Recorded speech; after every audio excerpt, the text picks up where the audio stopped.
Bon, ben, salut mon camarade. Ça va bien? Ben oui, ça va. Réal Mathieu, à quel âge que tu as commencé à militer pour le Front de libération du Québec?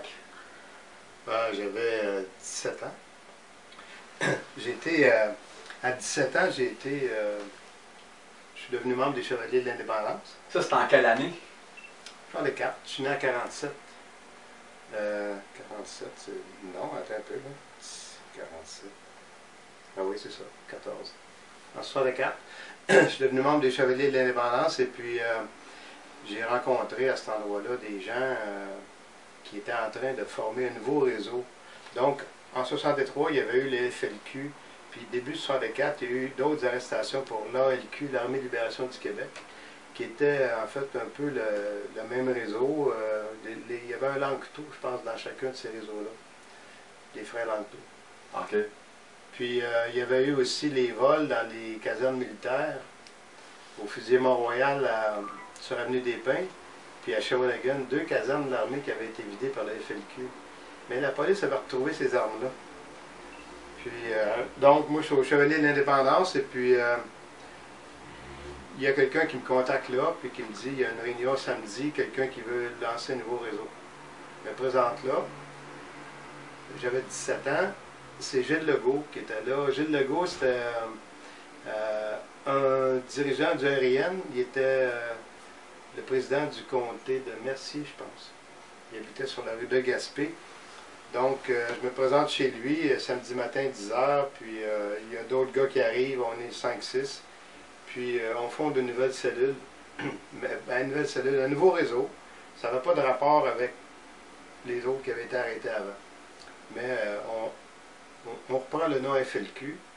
Puis là, il y avait une espèce de manifeste qui avait été rédigé par Gilles Legault. On a lu ça, on était d'accord.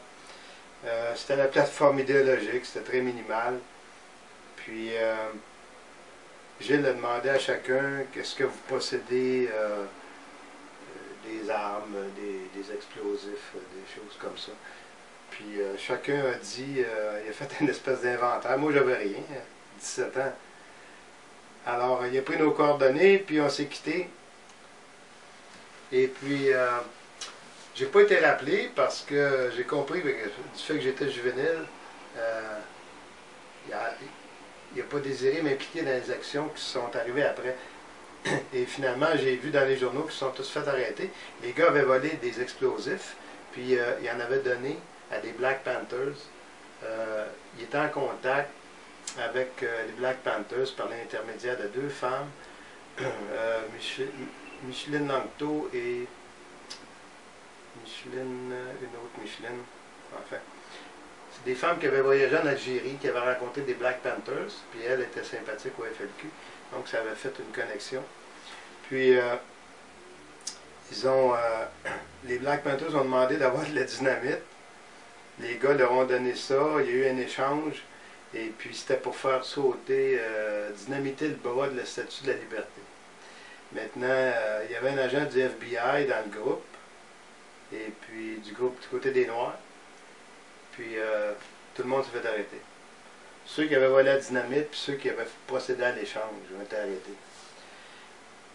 Gilles Legault s'est ramassé en prison à Bordeaux en détention préventive sans cautionnement. Mais c'est un type qui était, disons, qui était faible de caractère, je dirais. Il n'avait pas une grande force de caractère et il a très mal absorbé le choc de la prison. Il s'est suicidé. Il y a eu une première tentative de suicide à Bordeaux. Là, l'administration l'ont soigné, mais ils l'ont mis après ça en isolement dans le trou à Bordeaux. Et là, il s'est pendu. Le gars avait une jambe artificielle. Il a pris les cordons de cuir de sa jambe artificielle et il s'est pendu dans sa cellule dans le quartier d'isolement à Bordeaux. Il y en a qui ont dit que c'était pas un suicide. Qu'il y avait. Enfin, que des gardiens l'avaient pendu, mais enfin, on ne saura jamais.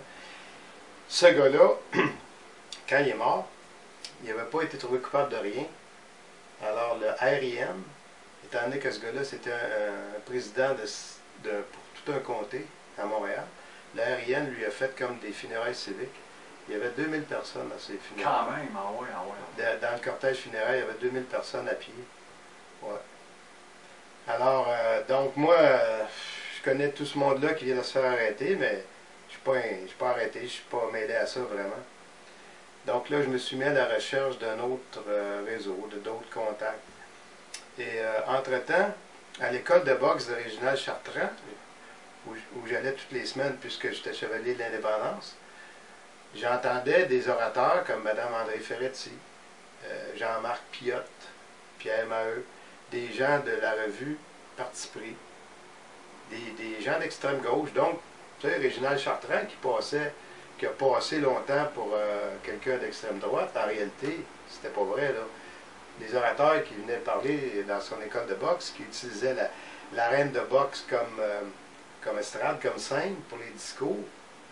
C'était des personnes de gauche et d'extrême gauche. J'ai jamais entendu un idéologue de droite parler là.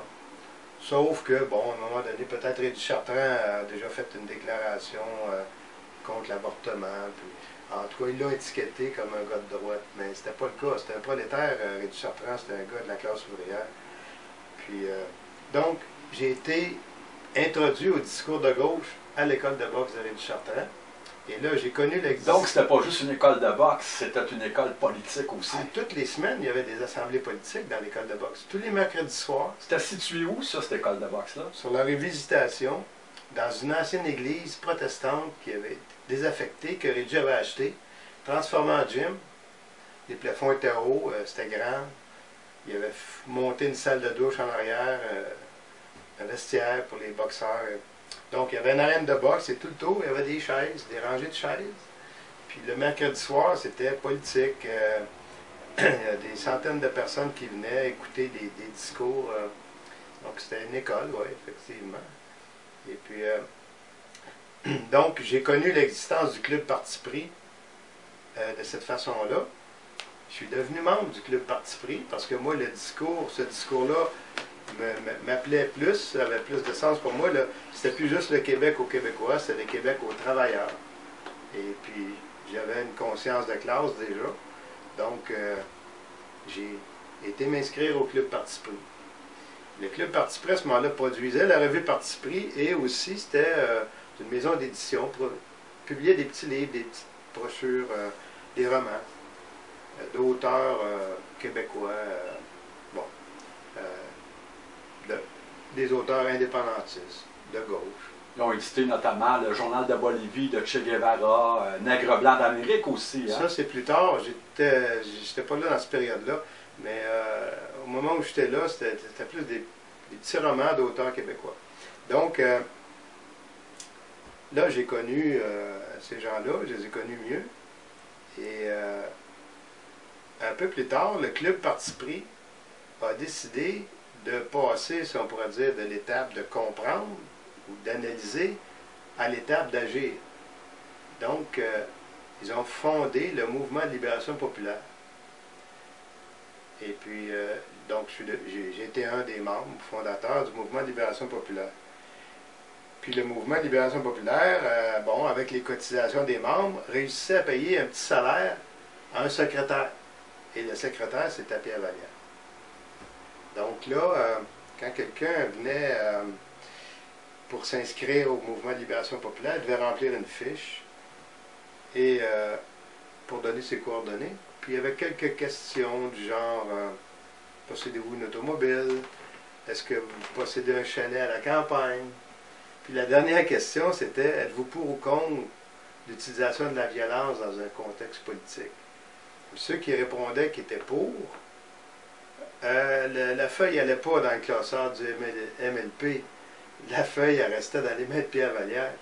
Et c'est avec ça que Pierre Vallière a constitué son propre réseau. Il a recruté beaucoup de personnes de cette façon-là.